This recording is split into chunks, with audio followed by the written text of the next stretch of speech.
જૂનાગઢના ભેંસાણમાં હોળીના દિવસે 5 કિલોમીટર અંદરના એરિયામાંથી છાણા એકઠા કરીને હોળી પ્રગટાવીને ઉજવણી કરવામાં આવી।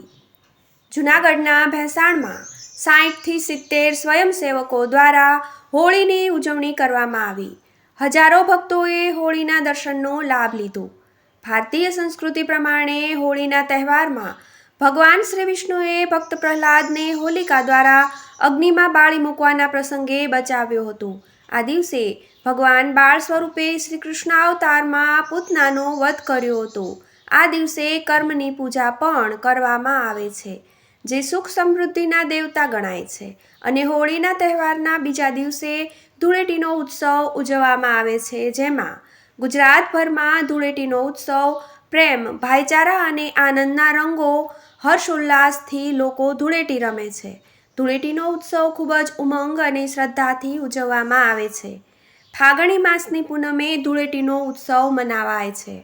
હિન્દુઓનો મહત્વનો ઉત્સવ ધૂળેટી રવિ પાકની ઉજવણીના રૂપે પણ ઉજવવામાં આવે છે।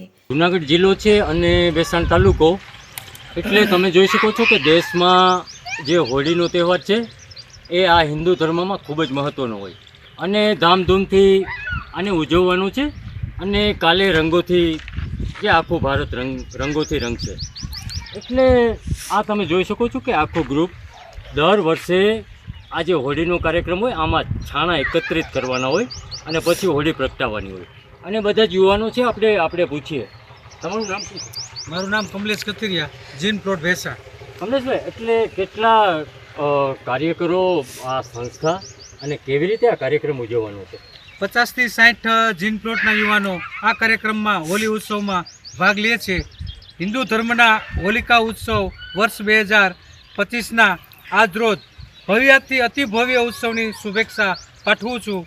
ભેંસાણ ગામ જીન પ્લોટ વિસ્તારની અંદર ઉબેડ નદીના પવિત્ર કિનારા ઉપર જીન પ્લોટના દરેક ધર્મપ્રેમી યુવાનો, વડીલો અને બાળકો અને વેપારીઓ સાથે મળીને આ હોળીનું પ્રાગટ્ય ઉત્સવ મનાવવામાં આવે છે। અહીં હોળીની અંદર લગભગ 11,000 છાણાનો આ હોલી ઉત્સવ થાય છે અને હોલી ઉત્સવના વૈદિક અને વૈજ્ઞાનિક ઉત્સવ મનાવવામાં આવે છે, જેથી કરીને આ હોલીનો ધુમાડો અને આ તાપ આ આખા વિશ્વની અંદર વાતાવરણ અને શુદ્ધ કરે છે અને ભવ્યથી અતિ ભવ્ય ઓક્સિજન પ્રાપ્તિ મળે છે, જેથી દરેક જીવને આ પ્રાપ્તિનો લાભ મળે છે। અન્ય બધા જ લોકો છે, જોવાનું છે, આપનું નામ શું છે? રાજેશ દસાણી। રાજુભાઈ, એટલે આ છાણા તો બહુ જ એકત્રિત કર્યા છે, આ તો મોટી એકદમ હોળી છે, એટલે કેવી રીતે એકત્રિત કરવામાં આવે છે અને મનાવવાના કેવી રીતે છે હોળી? અહીંયા હોલિકા દહનના દિવસે સવારથી માંડી અને સાંજ સુધી લગભગ 60થી 70 આજુબાજુના સ્વયંસેવકો જીન પ્લોટના ખાસ કરીને એકત્ર થાય અને 5 કિલોમીટરના એરિયામાંથી ઘરે ઘરે જઈ અને છાણા ઉઘરાવી અને અહીંયા આવી રીતે ગોઠવી। સૌથી પહેલાં તો આવીને સવારે આખો દિવસ મેદાન સાફ કર્યું, પછી છાણા લઈ આવ્યા, ગોઠવી અને આખો કાર્યક્રમ હવે સાંજે જ્યારે આપણે મુહૂર્ત પ્રમાણે ટાઈમ હશે એ ટાઈમે હોલિકા દહન કરી અને આ કાર્યક્રમ કરશું। એટલે તમે જોઈ શકો છો કે આ હિન્દુ ધર્મ અને આ છાણા છે, તમે જોઈ શકો છો, એટલે ભેંસાણના ખૂણે ખૂણેથી એકત્રિત કરવામાં આવેલા છે। સાંજનું આનું મુહૂર્ત છે, એટલે આ હોળી પ્રગટાવવામાં આવશે અને કાલનો દિવસ તમે જોઈ શકો છો કે હોળી અને ધૂળેટી ભારતભરમાં ખૂબ ધામધૂમથી ઉજવવામાં આવશે। અને ભેંસાણમાં કાલ તો રંગીન રંગોથી રંગાઈ જશે ભેંસાણ, અને 60થી 70 કેટલા યુવાનો છે।